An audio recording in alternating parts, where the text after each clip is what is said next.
Podcasts.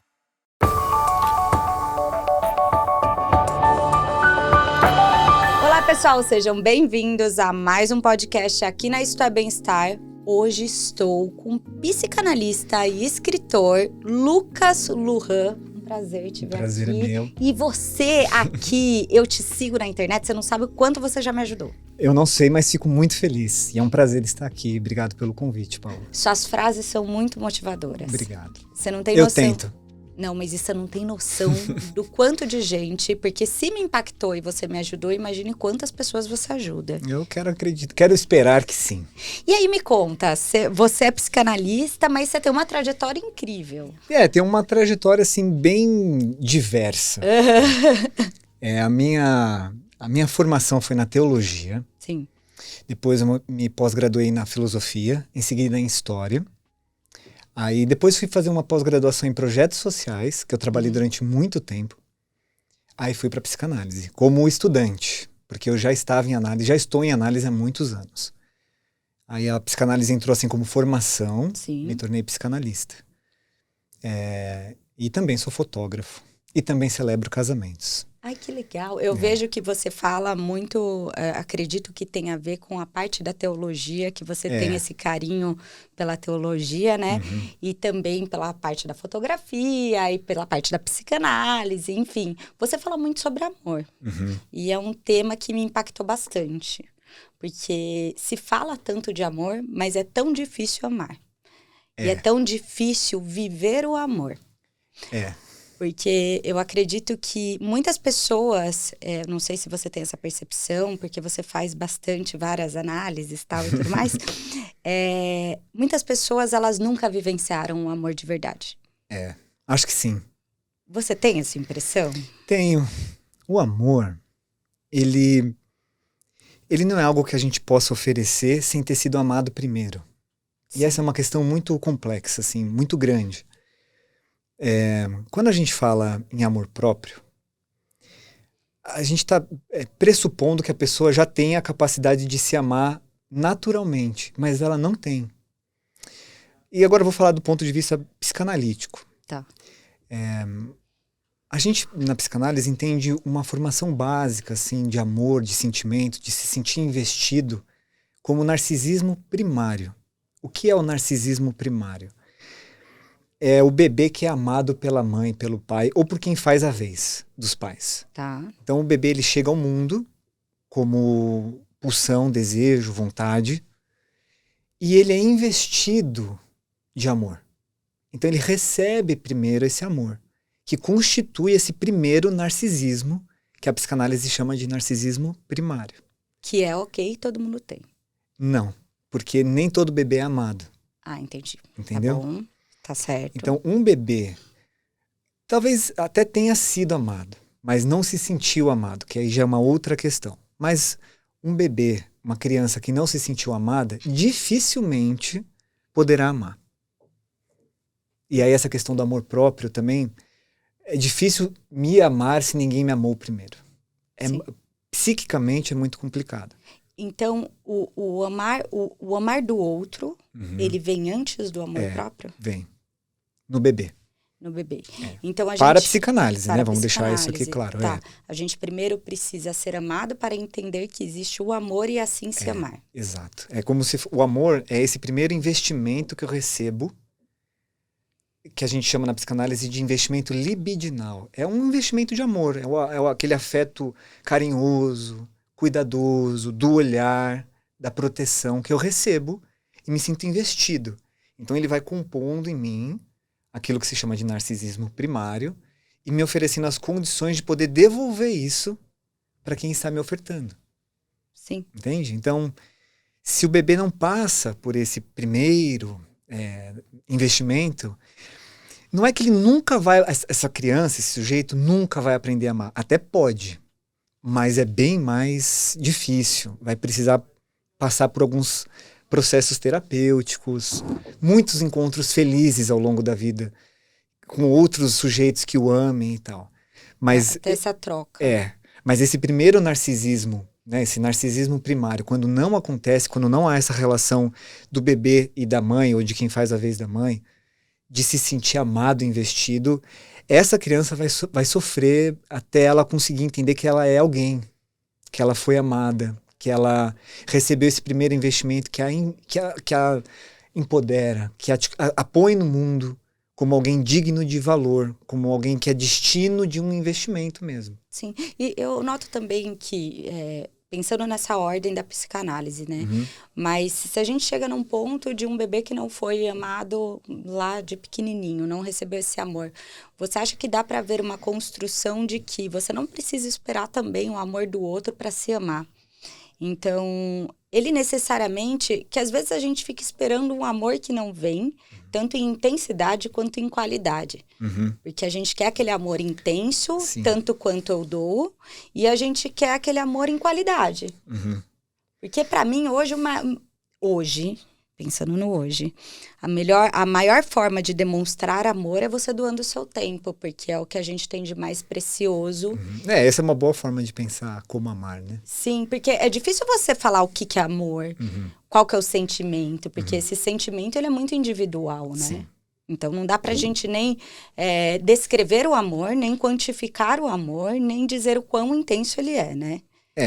Mas assim, tem algumas definições de amor que eu acho que são importantes. Tá. Mas deixa eu primeiro responder a questão sobre, ok, o bebê não recebeu esse investimento primário. Uhum. Ele está condenado a nunca aprender a amar? Não.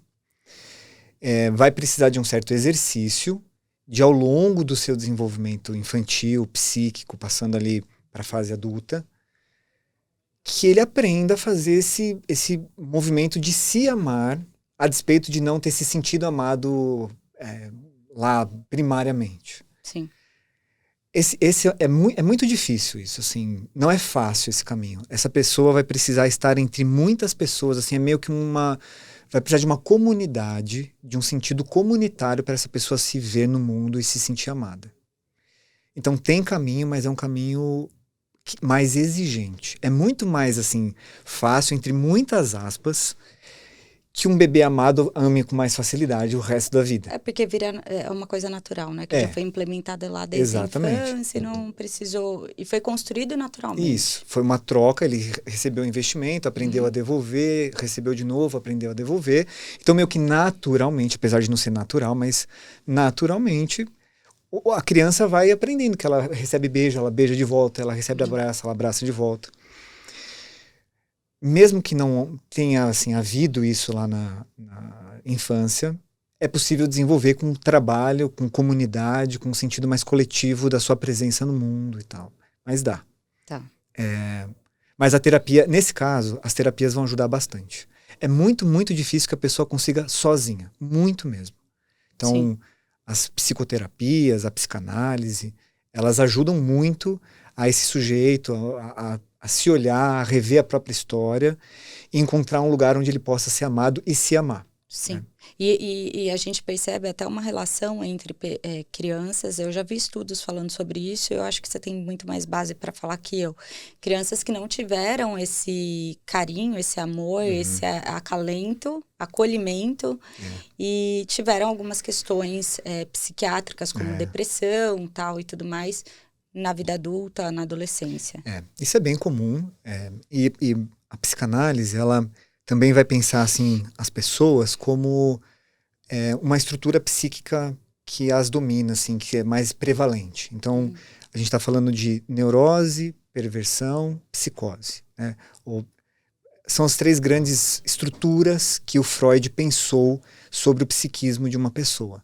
E depois o Lacan vai mexer um pouco nessa estrutura que o Freud criou, a partir do Édipo, do complexo de Édipo, para pensar como é que o sujeito se põe no mundo. Então, e eu tô mais assim no Lacan, porque o Lacan torna tudo isso mais simbólico, menos literal. É mais ou menos assim.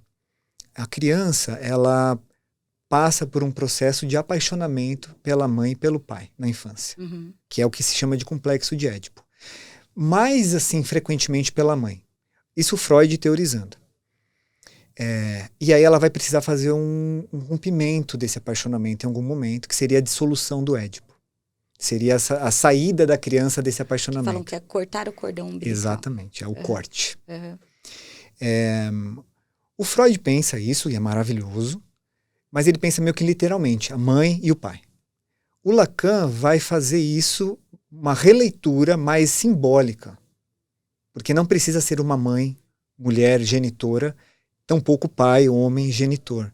Podem ser essas figuras simbólicas no psiquismo da criança.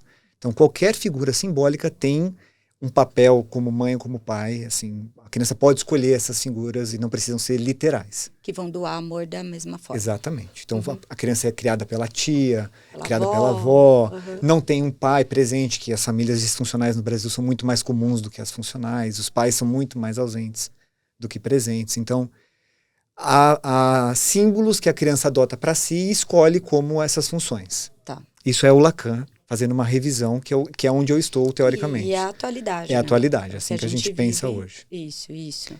Então, o corte é a criança saindo desse lugar com a mãe, onde eles são meio que uma coisa só. A criança é muito, muito ligada à mãe na infância. Então, é meio que a criança não se vê como alguém diferente da mãe. Ela se vê meio como uma fusão. Sim. Tem que ter o corte para entrar numa estrutura que a gente chamaria de neurótica, que é a estrutura assim mais comum, mais recorrente e mais desejada. Por quê? Porque a neurose é um certo reconhecimento de que eu não posso tudo. É uma certa adequação à cultura, à sociedade, aos valores, né, do pacto civilizatório, para falar na psicanálise assim que a gente chama. Há um pacto civilizatório. Sim. Que eu tenho que obedecer determinadas regras, que há lei, que há... Em sociedade. Exato. A criança que aceita isso, que é esse corte lá, que é feito pelo pai, ou quem faz a vez do pai, corta ela da mãe, porque a mãe ainda a protege, a garante, como se ela estivesse no mundo separado da sociedade ainda. O mundo dela ainda é a mãe. Sim. Então o pai, ou quem faz essa função paterna, corta e coloca a criança na sociedade para ela obedecer regras, os princípios éticos, morais e tal. Quando há o corte, portanto, a criança entra na neurose, que significa dizer que ela entrou no pacto civilizatório. Ela entendeu que há uma sociedade e que ela deve se submeter a essa sociedade. Há crianças que recebem o corte, mas não o aceitam. E aí elas denegam o corte. Como que elas fazem? Elas não aceitam a sujeição ao processo civilizatório. Que falam que é aquele famoso, sei lá, aquele adulto mimado, que a mãe faz tudo. Falando de forma mais fácil. Mais simples. É aquela pessoa que a mãe até hoje, ele quer que a mamãe faça tudo. Tanto não é bem isso. Isso aí acontece bastante. Muito. Mas está mais na neurose, talvez, não sei. Mas não é isso exatamente. A perversidade como estrutura é não aceitar a lei. O anarquismo, talvez. Não, porque ele reconhece que há lei. Ele não se submete à lei. Ele se põe acima da lei. Entendi. Conheço muitas pessoas assim. Tudo vale para todo mundo, menos para mim. Nada me afetarás. Exato. Então aí a pessoa fica numa lógica de que há um processo. Ela entende que há um processo civilizatório, que há um conjunto de regras, de pactos sociais que devem ser obedecidos para que haja uma sociedade, mas ela não se sujeita. Não vale para ela. Não vale para todo mundo, menos para ela. É o que a gente chama de fora da lei. Entendi. Essa é a estrutura perversa. Entendi. E aí tem uma última estrutura, que é a psicose. A psicose é quando não há o corte. Lembra? Neuróticos sofreram o corte e se sujeitaram. Sim. Os perversos sofreram o corte, mas não se sujeitaram. E os psicóticos não sofreram corte. Eles ficaram meio que simbioticamente ligados à mãe. E aí eles não se entendem muito bem como sujeitos. Eles continuam com aquela fusão. E aí não forma aquilo que se chama sujeito. Personalidade. Eles ficam meio que sempre num lugar de fora-clusão, que é um nome técnico, para dizer que eles estão sempre meio que assim, com o inconsciente a céu aberto. Eles são mais pulsão do que mecanismos que compõem o narcisismo, que fazem recalque. Então, vou dar um exemplo prático. Não sei se todo mundo já assistiu Psicose do Hitchcock. Ai, eu vi. O Norman Bates está muito ligado à mãe. Não tem uma fusão. E o Bates Motel também, agora tem o seriado, vai contando essa história de forma mais longa do que o filme. Mas basicamente é uma fusão do filho com a mãe. Não tem um corte. Então o filho ele acha que é mãe. ele tem uma fantasia ali psicótica de que ele é a mãe. Bom... E como faz? Mas continua, você vai... eu acho que eu entrei nessa, que às vezes a gente... eu como mãe, eu tô pensando como mãe, tá? Como mãe e como filha. Eu entendo que... Eu saí de casa muito cedo. Então, eu tive esse corte muito cedo. Tipo, com 16 anos, eu já tava morando em Ribeirão Preto. Tá. Eu acho que a gente passa por um processo, quando... Eu não sei quais desses 3... quando passa por um processo de desconstrução da figura, tanto materna quanto paterna, que você tem os seus pais como ídolos. Isso. É exatamente isso. Essa desconstrução é o corte. É o corte? É o que a gente chama de dissolução do Édipo. Que daí é um baque. Você fala assim, meu Deus, meu pai e minha mãe não são heróis tanto quanto eu penso. Eles Só não que são isso perfeitos. não acontece com 16 anos, isso vai acontecer lá com 5, 6 anos de idade. Entendi. Você pode até, aos 16, revisitar essa saída do Édipo, ou o próprio complexo de Édipo. Mas estruturalmente acontece lá na infância. E também conseguir falar sobre isso. Entender que foi um processo, né? Então, foi um processo que houve esse rompimento. Isso. E como mãe, eu percebo que... Eu tô percebendo essas fases, assim... Que a gente, como mãe, eu acho que tem essa parte do rompimento... Da formação, da personalidade, do caráter daquela criança, daquele adolescente, que fazem esse rompimento porque, tipo, ou tem uma personalidade muito forte, já se entende como sujeito, que foi isso que você disse, mas tem também aquelas crianças que precisam do empurrãozinho dos pais e das mães. E pra gente, às vezes, é muito difícil entender esse empurrãozinho do corte como uma questão de vá e voe, do que como uma questão de culpa. Que você se sente culpado de falar, estou largando meu filho. E como que eu faço isso? Me explica, que eu não sei. Basicamente, a gente poderia dizer assim. Cortar o filho ou a filha e colocá-lo na sociedade é uma maneira saudável de formar a autonomia de um sujeito. De alguém que vai ter que se haver com como o mundo é, como a vida é, e precisa criar os próprios mecanismos psíquicos, sociais, interpessoais, de sobreviver a esta comunidade humana. Então, para não se sentir culpada, é pensar que você está fazendo bem para essa criança. Que você está ensinando ela a viver sem precisar de você. Porque aqui é que está o ponto. Um adulto funcional, saudável, é alguém que prescinde dos pais. Ele está apto a viver na sociedade e dar conta da própria existência. Então, não existe um motivo para culpa quando você põe a criança na sociedade e deixa que ela resolva os próprios problemas. Claro que na fase ali da infância, dando assistência, porque os pais são responsáveis por ela e tal, mas cada vez mais a preparando para a vida, para o mundo como ele é. Fazer o contrário disso, tipo, manter debaixo da saia, né, assim, Sim. com uma proteção e tal, pode ser muito complicado para a criança no sentido dela ter cada vez mais dificuldade de se pôr no mundo sozinha, de se haver com as suas próprias questões, de encontrar os conflitos que são comuns a todas as pessoas que estão vivas na sociedade e não ter muitos recursos para lidar com isso. Então, é muito importante deixar a criança e o adolescente, e aí, sobretudo, o adulto, caminhar, né? Com as próprias pernas, com a própria vida. E a culpa aqui, né, essa coisa de qual é o limite da culpa para não sentir que eu estou abandonando? Porque você não está. Porque é muito claro, quando você sabe se você está abandonando ou não está abandonando. Então, o abandono não é o mesmo que deixar a criança tocar a vida dela para se tornar um adolescente, um adulto. O abandono tem a ver com de se desresponsabilizar, deixar de participar, deixar de amar, principalmente, de investir, de acreditar, de apostar.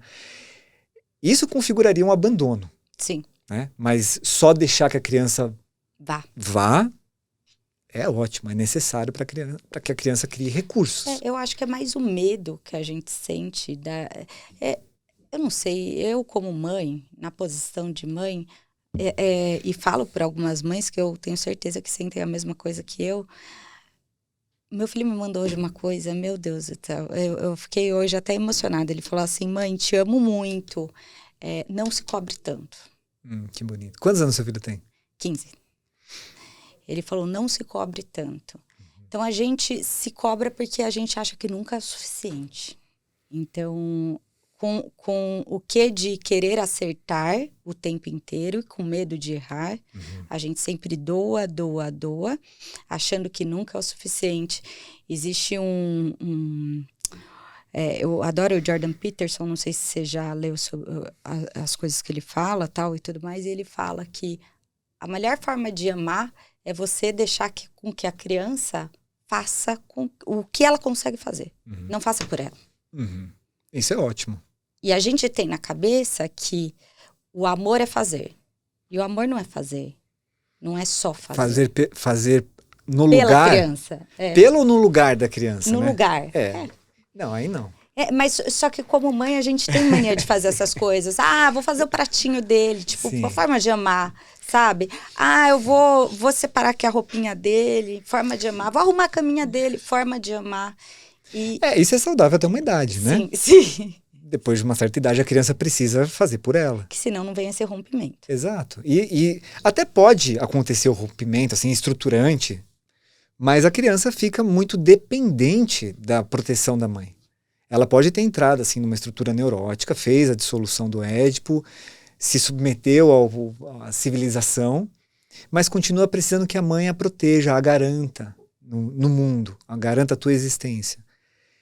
Então, é importante que a mãe permita, autorize que essa criança saia um pouco dela. Porque, como mãe, e é comum que aconteça nas mães, elas também querem que o filho seja para sempre delas. O filho quer que a mãe seja para sempre dele. E a mãe também quer que o filho seja para sempre dela. Tem essa relação... mútua, né? Que é simbiótica mesmo, né? Por isso que você tem alguém que corta. Simbiose. Por isso que tem que ter alguém que corte, porque senão não corta. Então, como mãe, é importante sustentar que o seu filho precisa da vida dele e que você não pode fazer no lugar dele. Sim. Então, você pode apoiá-lo, amá-lo, incentivá-lo. Se ele fizer alguma coisa ruim, consolá-lo, abraçá-lo, acolhê-lo. Sim. Mas ele precisa fazer. E eu vejo que, indo nessa linha do tempo, hoje esses adolescentes, essas crianças que tornaram-se adolescentes, e até a gente, né? E a gente estava falando sobre isso. A gente hoje precisa de uma aprovação muito grande do outro pela internet, talvez uma aprovação uma validação diária, como demonstração de reconhecimento e até no sentido de, tipo, você se sentir visto e talvez amado, porque eu acho que a questão até do amor na internet se banalizou, é banal. As pessoas, elas dizem que amam com muita facilidade, elas falam sobre amor com muita facilidade, e muita gente nem experimentou do amor ainda, tanto do próprio quanto do outro. Então, eu sinto que há essa banalização do amor e essa questão de aceitação para se sentir amado. Uma certa afirmação. Isso, aceitação, eu digo, validação do público. Então, isso tem muito a ver com o narcisismo primário. Quando a gente tem o nosso narcisismo primário, assim, meio, sei lá, não tão fortalecido, sim, a gente precisa de algumas reafirmações, validações, que nos deem a sensação de que somos, sim, amados e desejados. Então... somos vistos, né? Então tem isso de ser visto é muito legal, porque o bebê, quando ele tá... e essa aqui é uma coisa na psicanálise muito importante, que quem teorizou foi a Melanie Klein. O bebê, quando tá mamando, a mãe olha ele. É um momento que ele tá se vendo visto. Ele tá se percebendo como alguém que existe no olhar da mãe. Esse olhar, esse ser visto, é muito importante para esse narcisismo primário. Porque alguém está me vendo. Porque eu sou importante para alguém. Alguém que está me dando existência mesmo. Eu existo porque essa pessoa me olha. Então, quando a gente está com o nosso narcisismo meio abalado, a gente vai buscar essas validações, reafirmando o narcisismo primário. E isso pode ser um pouco exagerado. E a internet tem um poder muito grande de exagerar isso. No sentido de você sempre buscar aprovação, sempre buscar validação por meio de like, né? O Instagram faz tanto muito que é o isso. coração, né? Que é o mais símbolo simbólico do que isso, né? né? Você é amado. Quantos amores você recebeu tem. hoje, né? 25 mil pessoas me deram um coração. Se você não tem amor, você não tem coraçãozinho, você fala, meu Deus do céu, ninguém me olha, ninguém me vê. E olha que 100 coraçõezinhos a gente acha às vezes pouco, mas coloca 100 pessoas aqui dentro dessa salinha. Essa é a coisa, assim, que a gente poderia fazer um outro debate sobre a internet, porque a pessoa recebe lá 100 likes e ela acha que não é nada, mas 100 pessoas é muita coisa. Mas a internet, como escala tudo, e tudo tem que ser gigantesco, você tem que ter 1 milhão de seguidores e tal, cria essa sensação de que eu preciso de mais, cada vez mais, cada vez mais. Você precisa de mais amor, mais afeto, mais investimento, mais like, mais compartilhamentos e assim por diante. Mais seguidores. E nunca é o suficiente. E nunca vai chegar. Porque essa tentativa de suprir alguns vazios é uma tentativa um pouco em vão, porque nunca chega lá. Uhum. A gente nunca vai ter a sensação de que é suficiente. Porque os nossos desejos, eles são alguma coisa assim viva. Eles não acabam. Não é uma vez que eu recebi um determinado investimento que eu estou saciado e satisfeito. Logo vai aparecer um desejo novo, Sim. maior, por uma coisa maior. Então, não é esse o caminho que deveria ser trabalhado para se sentir satisfeito, satisfeita. Não é o caminho de reafirmações e de validações. Sim.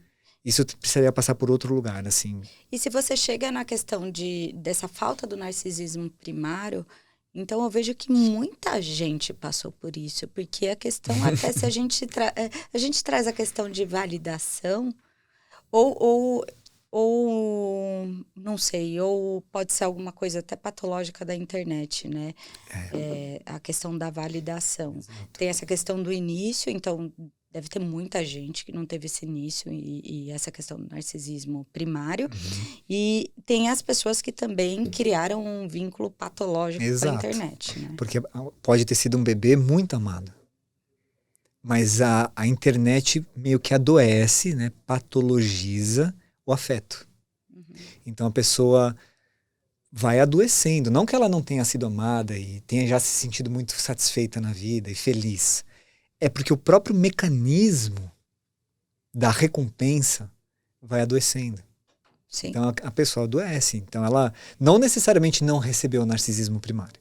Sim. Não necessariamente formou isso que a gente chama de narcisismo, um sujeito inteiro que está ali apto para ser amado e para amar de volta. É que a própria lógica de recompensa na internet vai adoecendo. E adoece mesmo. Adoece mesmo. Então, a gente tem isso acontece nos adultos com muita frequência, mas a incidência nos adolescentes é ainda maior. A ansiedade é um fenômeno E na aumentou ainda mais. adolescência. Às vezes você, ou olha até no meu, tem milhares de comentários positivos e um negativo. E aí você pega o negativo, né? É capaz de destruir tudo o que eu fiz. É. Então ele é capaz de, me desestabilizar. É. Então a gente precisa estar muito pronto. E trazendo até essa questão do narcisismo, que você fala bastante, as pessoas devem estar assim, mas o narcisismo é algo ruim. Uhum. Porque hoje na internet eu sou impactada com conteúdos de narcisismo, o tempo inteiro. Tudo virou narcisismo. E assim, eu acredito que tem até o narcisismo patológico, mas eu não sei se isso é uma coisa tão frequente, é uma questão tão frequente, ou foi uma coisa que caiu meio que todo mundo é narcisista, todo mundo é diagnosticado com narcisismo. Assim, a gente não tem um dado objetivo, uma pesquisa, né, para dizer se todos esses diagnósticos de narcisistas, assim, patológicos... Virou um xingamento. Você é narcisista. Tem uma pesquisa que poderia dizer isso. Mas assim, deixa eu esclarecer conceitos, né? Para a psicanálise, o narcisismo é uma coisa importante. Todo mundo precisa ter narcisismo. Porque o que é o conceito de narcisismo? Eu recebo esse investimento primário, que é o narcisismo primário, e depois há um narcisismo secundário, que seria esse outro, talvez a figura paterna, talvez uma outra figura que me invista também. Então, nesse lugar de narcisismo primário e secundário, eu vou percebendo que eu sou um sujeito amado, e aí eu componho no meu ego, na minha consciência, uma ideia sobre eu mesmo. Essa ideia que eu sustento sobre mim é o que se chama de narcisismo. Então, o narcisismo para a psicanálise é um certo condensamento de ideias que eu sustento a meu respeito, que definem quem é o Lucas. É se enxergar, talvez. É, o eu. Sim. O narcisismo para a psicanálise é o eu.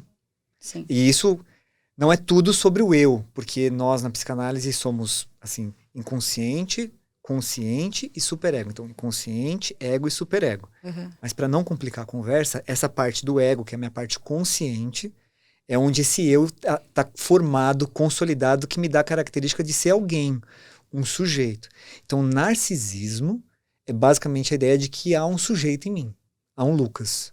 Uhum. Isso é narcisismo. Então, a gente deseja que todo mundo tenha narcisismo, que todo mundo se veja como alguém. Eu. Exato. É. Mas há um certo adoecimento desse narcisismo, que aí sim a internet vai chamar de narcisismo, mas não é narcisismo. É um narcisismo patológico. Uhum. Alguma coisa assim.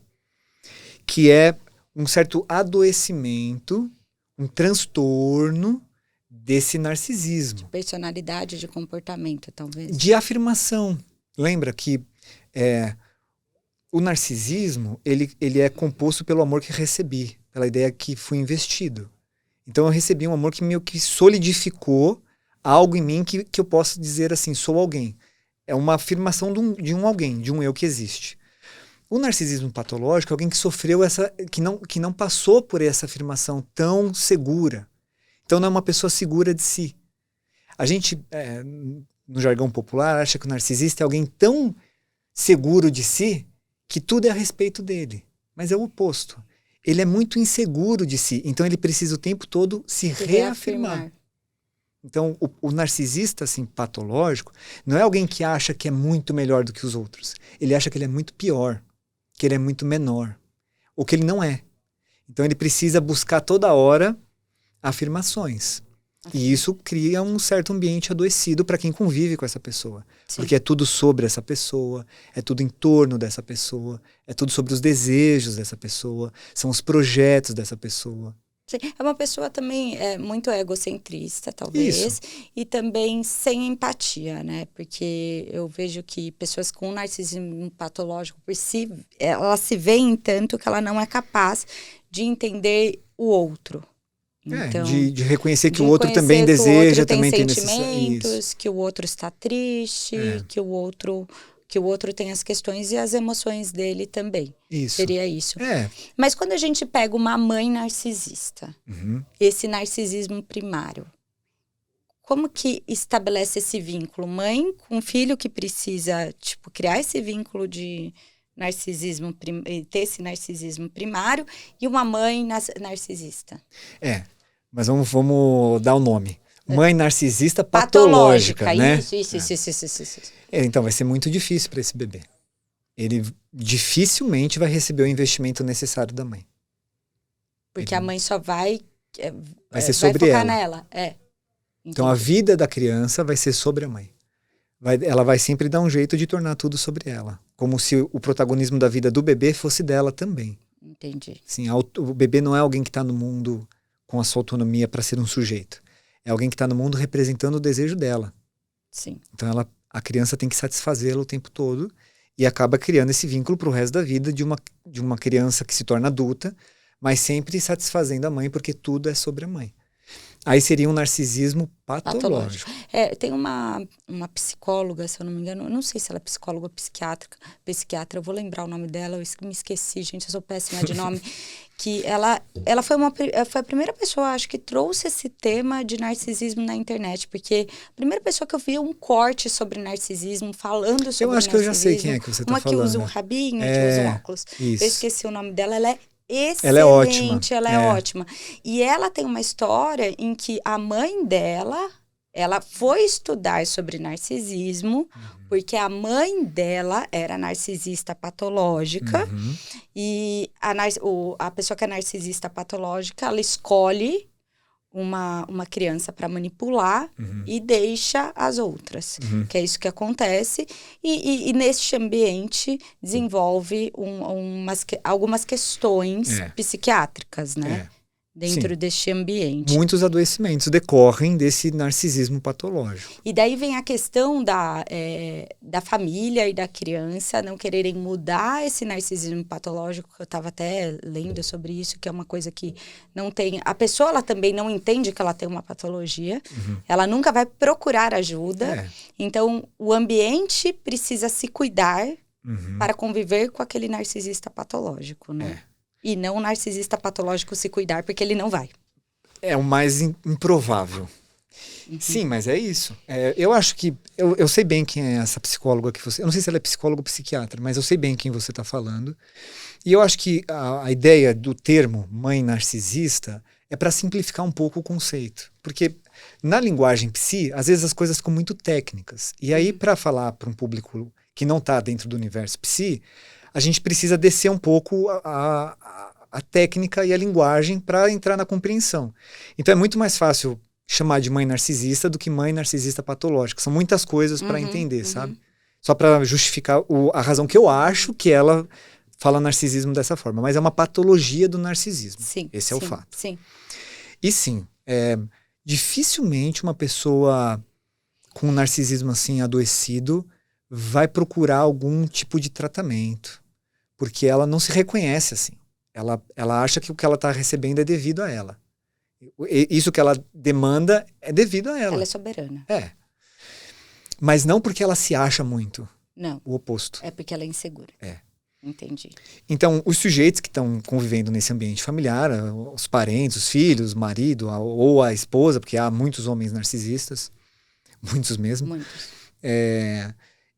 Eles talvez tenham que procurar recursos terapêuticos, psíquicos, para poder conviver com essa pessoa.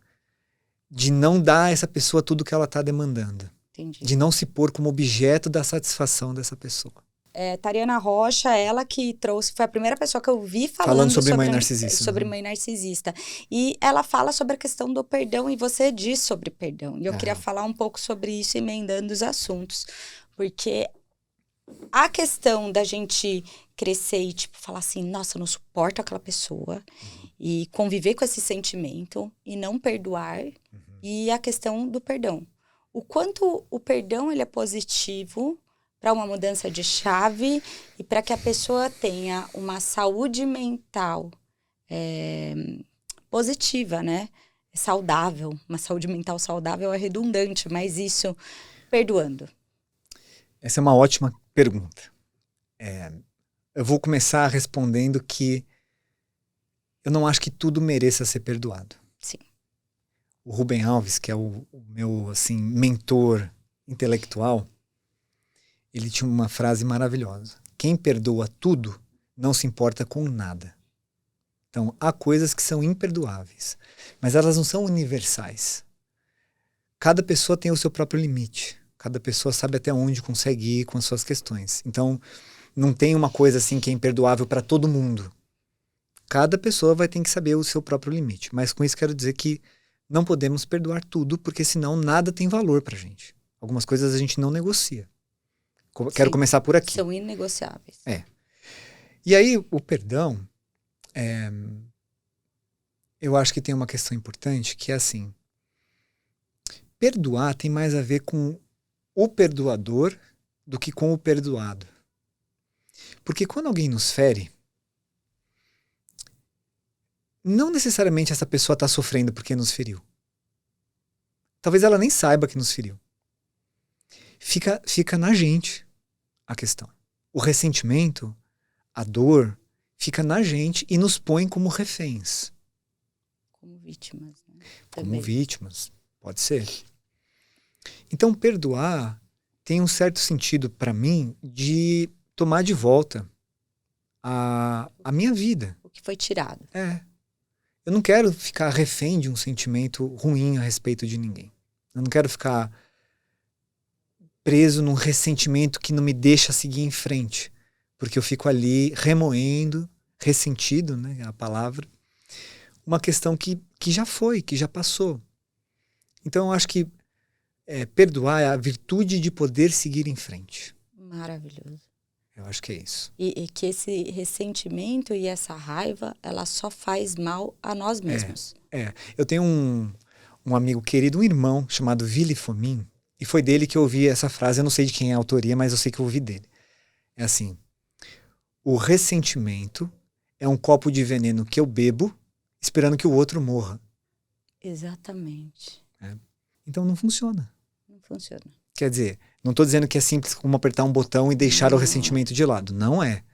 Mas é preciso encontrar um caminho psíquico para que a gente vá se libertando desse veneno que nos mata, dessa cela que nos aprisiona e que não nos deixa seguir em frente. Então, para mim, perdoar tem a ver com isso. É Sim. me autorizar a tocar minha vida. Ah, mas a pessoa que me feriu tá nem aí. Mas não é sobre ela. É sobre você. Do tipo, eu só a perdoaria se ela me pedisse perdão. Ok, isso seria maravilhoso. Seria muito bom se todas as pessoas fossem capazes de pedir perdão por aquilo que fizeram de errado, de ruim, de maldoso e tal.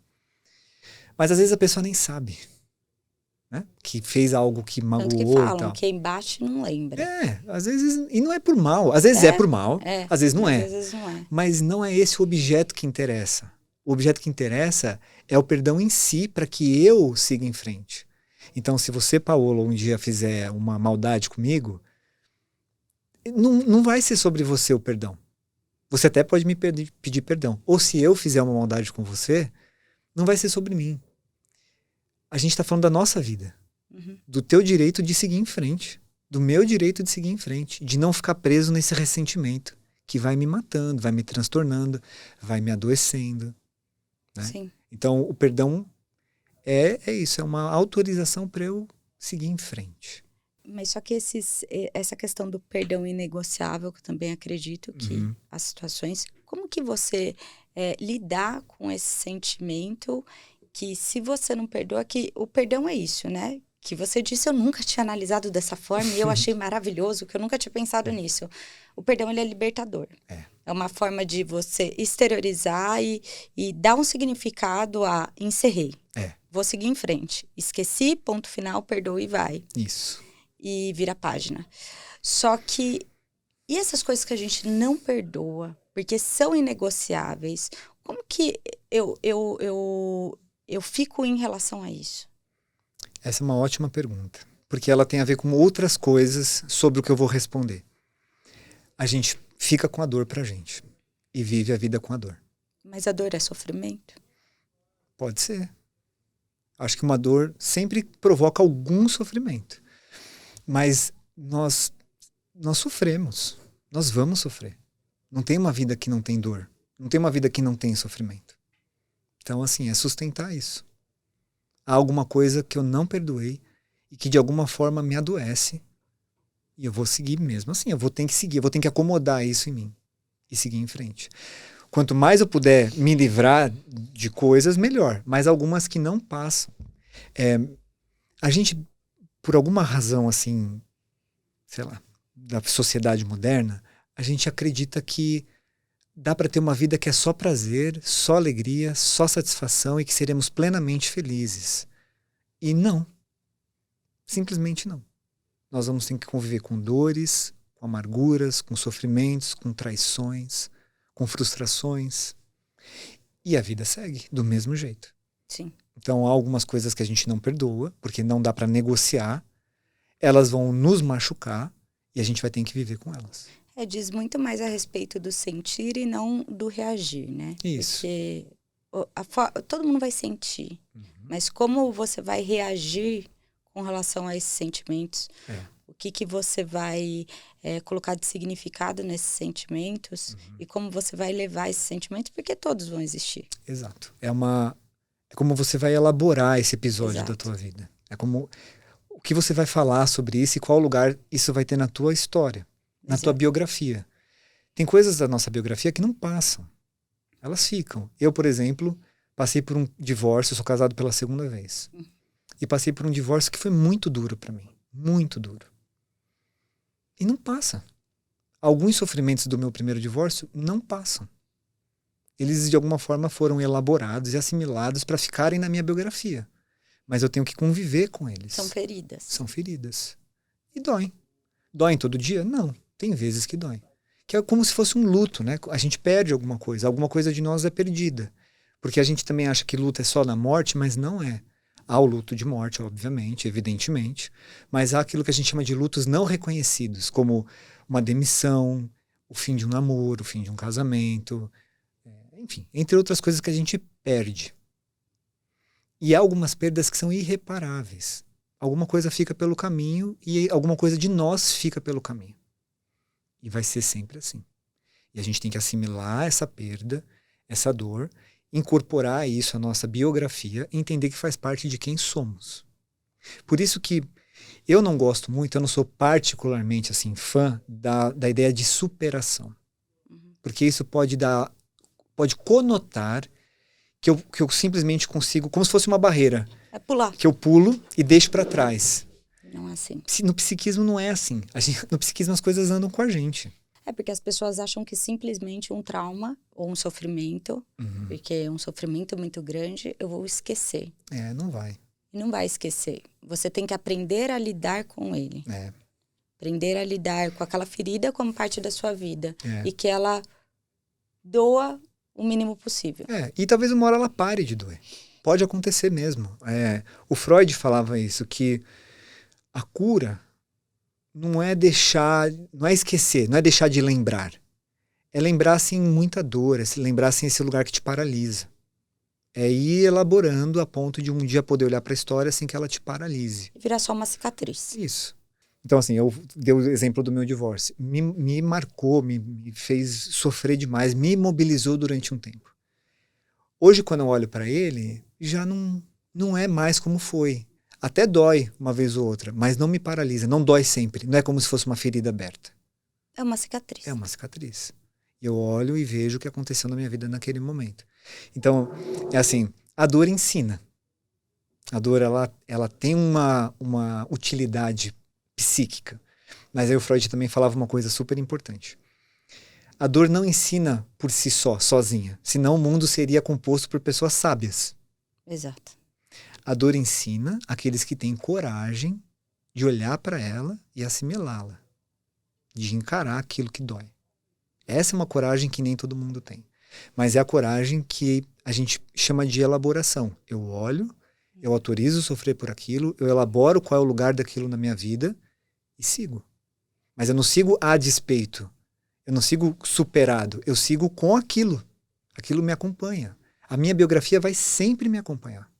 Sim. Não vai ficar para trás. E você trazendo essa questão da dor e do sofrimento, pensando até em frustrações, que eu acho que são momentos, são questões que geram dor e sofrimento. E eu tenho entrevistado muita gente aqui. Já foram mais de 60 podcasts e é legal até, eu ouço várias opiniões e há muitas pessoas que elas entendem que a frustração, ela pode ser evitada. Você acha que a frustração deve ser evitada na fase de formação de uma criança, de um adolescente, pensando em tudo isso que a gente está conversando, que essas feridas, elas devem ser olhadas quando elas acontecem e você ressignificar aquela ferida, talvez. Dar um nome a ela, entender todo o processo, o que você fez de certo, o que você não fez de certo, como que eu posso melhorar tudo isso. É a história dessa ferida. Se você tem que eu vou errar. A oportunidade de contar uma história sobre as coisas que te passaram. Essa é a aposta da psicanálise. E você acha que isso é importante para o processo, essa questão de frustrar-se, de aprender a lidar com isso, ou a gente tem que evitar que isso aconteça? Acho que a gente pode tentar evitar frustrações, mas elas sempre vão acontecer. Porque, veja, aqui eu vou tentar falar do jeito mais simples que eu for capaz. Tá bom. Nós, para a psicanálise, nós somos seres desejantes. Essencialmente desejantes. É isso que nos constitui psiquicamente, o desejo, a vontade de satisfação.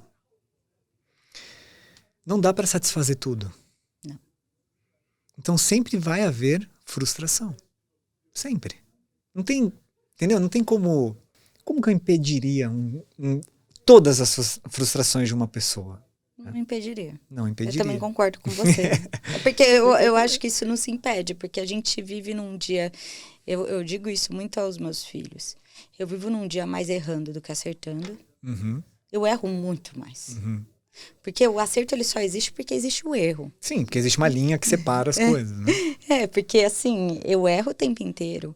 E as frustrações, elas fazem muito mais parte do meu dia do que as coisas... As realizações. As realizações. Eu acho que sim. E aí, eu tô pensando menos objetivamente, do tipo, você tem um podcast super bem sucedido. Isso é super legal. 60 episódios, é uma baita realização. Mas isso do ponto de vista objetivo. Subjetivamente, talvez você quisesse que o seu podcast tivesse 90 episódios ao invés de 60. Sim. Isso é uma frustração subjetiva, que não tem como escapar dela. Ou talvez você já tenha tentado trazer um convidado aqui que não veio. Isso vai te frustrar. Sim. Então, subjetivamente, nós estamos o tempo todo desejando. Se a gente satisfaz um desejo, vai nascer outro. Na medida em que o desejo é satisfeito, que ele ganha um destino de satisfação, outro nasce. E não dá para satisfazer tudo. Simplesmente não dá. Por quê? Voltando um pouco lá na história da dissolução do Édipo, o corte que me põe na neurose é o de aceitar a civilização, o processo civilizatório, onde eu não posso tudo. A não ser que eu tenha entrado numa estrutura perversa. Uma coisa importante para falar sobre isso é que todas essas são estruturas de defesa. Não há uma estrutura melhor e uma pior. Não há uma estrutura saudável e uma não saudável. A psicose, a neurose e a perversão são estruturas de defesa do sujeito. Então isso aqui não é qualitativo. Sim. Tá? Acho importante esclarecer isso. Que a gente fala perversão, as pessoas... É igual psicose. Você acha que é... Tipo, a pessoa... O leigo acha que psicose é uma coisa... Tipo psicótico. E que nem é. Psicótico já está em outra estrutura que é mais perversa do que da psicose. Sim, o psicótico sim. não. O psicopata. Isso. O psicopata está mais para a perversão do que para a psicose, apesar do o nome fazer uma relação maior com a psicose. Mas todas essas estruturas são estruturas de defesa. Só quero falar isso porque o termo pode confundir. Então os perversos e tal são maus. Não. Não são 3 perfis Exato. determinados Exato. E pessoas que foram para... São mais... Foram para essa questão perversa, não são perversos. Porque são maus. Não. Isso é só uma estrutura de defesa diante do mundo que se apresenta. Só isso. Sim. Retomando. Se eu estou na neurose, eu tenho um monte de desejo, eu pulsiono o tempo todo, como qualquer sujeito.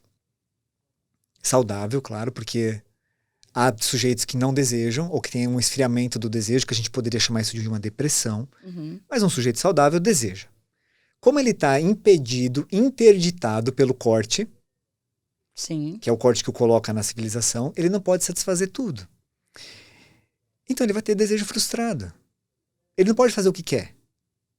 Então não tem como, subjetivamente, impedir frustrações. Porque desejo que não se satisfaz é um desejo frustrado. Sim. Então a criança, não dá para proteger muito a criança de frustrações. Ela precisa se frustrar para entender que ela não está acima. Na última bolacha do pacote. Não é soberana. Não é a majestade do bebê. Né? Todas essas coisas... Para o desenvolvimento psíquico são importantes. Eu tenho que me haver com o desejo que eu não posso realizar. Eu tenho que entender que eu não posso. Não, mas eu quero muito, eu quero. Mas não pode. Sim. Mas eu vou ficar frustrado. Então, lide com a frustração. Porque você não pode fazer tudo o que você quer. Então, as crianças têm mecanismos do tipo, elas choram, elas se tacam no chão, elas não comem, ou às vezes elas não fazem cocô. Elas penalizam, assim, de alguma forma... o outro porque ela está frustrada. E, na verdade, ela só está se penalizando. Né? Ela vai ainda entender isso com tem que trazer para até nomear para as crianças. Porque eu digo que a gente cresce sem nomear os sentimentos, sem nomear as emoções. A gente nunca sabe de fato o que a gente está sentindo. Se é dor de barriga ou a fome. Sim, seria maravilhoso se todo mundo conseguisse, assim, né?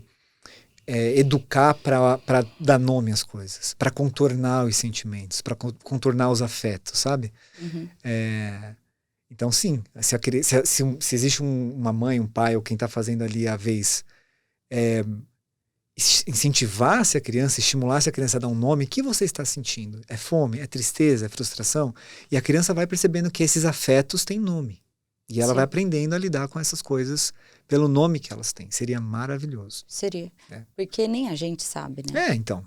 A questão é que a gente passa a vida tentando dar nome para as coisas, né? Para encontrar as palavras que poderiam descrever melhor a experiência, o sentimento, o afeto. Eu faço esse exercício depois de mais velha, né? Porque assim, eu acho que tem coisas que partem do nosso amadurecimento. Sim. Tanto com relação às preocupações com a saúde, e não mais com o corpo, muito mais com a saúde do que com o corpo, muito mais com o entendimento de saúde mental.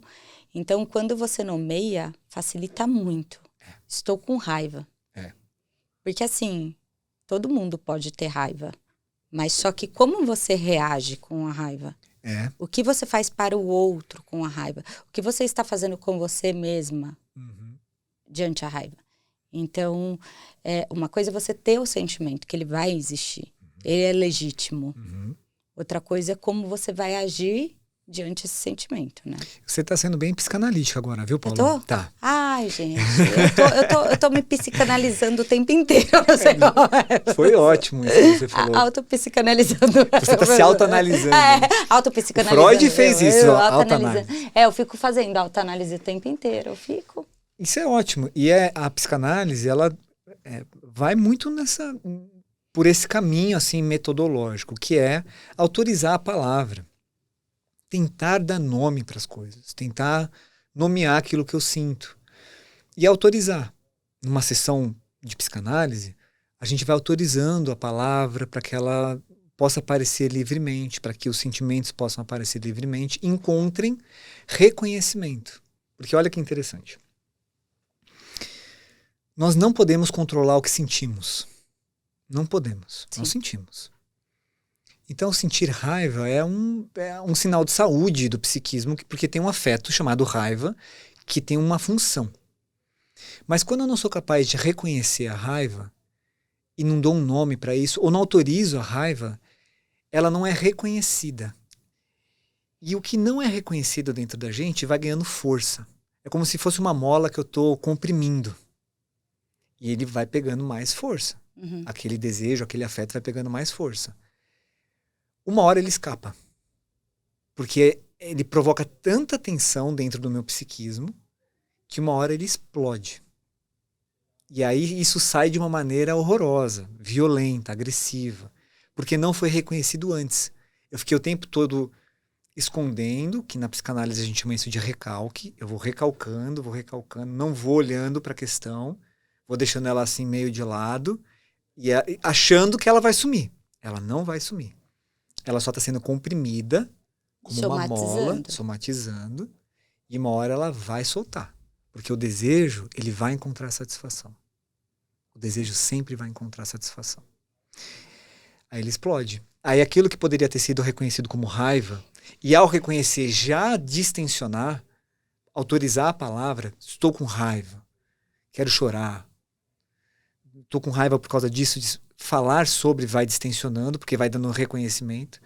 Então, se eu tivesse feito esse trabalho de falar sobre reconhecer, não teria tensionado tanto, eu estaria assim psiquicamente mais aliviado. Leve. E isso não geraria uma consequência enorme, desastrosa para minha vida ou para a vida das pessoas que eu amo, que estão ao meu lado e tal. Então, falar, dar nome, reconhecer, muitas vezes é suficiente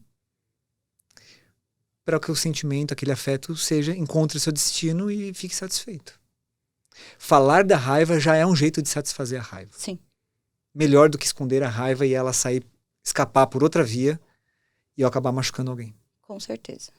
Nossa, foi espetacular. Nosso tempo acabou e eu não queria que acabasse, porque eu de verdade, eu queria falar sobre outras coisas, sofrimento, sobre tudo. Tem muita Você coisa. Vai ter que voltar, amor próprio. É. Você vai ter que voltar pra gente falar culpa. Culpa, e eu falei sobre uma definição de amor.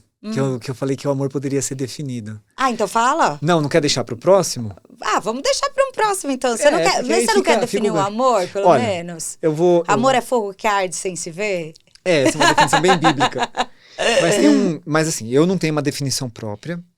Mas tem uma definição que eu gosto muito do Thomas Merton, que a Bell Hooks traz, num livro dela chamado Tudo sobre o Amor, Novas Perspectivas.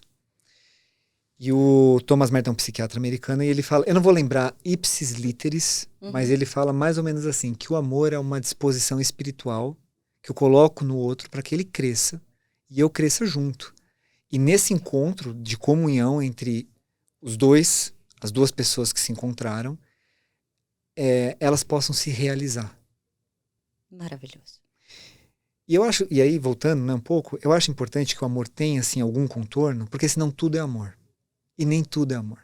Nem tudo é amor. Se a gente não dá algum contorno, eu posso chamar algumas violências de amor. Eu posso chamar algumas coisas assim abusivas de amor. E não é. E eu preciso do outro para amar? Sim. Eu sempre vou precisar de uma segunda pessoa. Sempre. A gente precisa da comunhão. Sempre. Tá bom.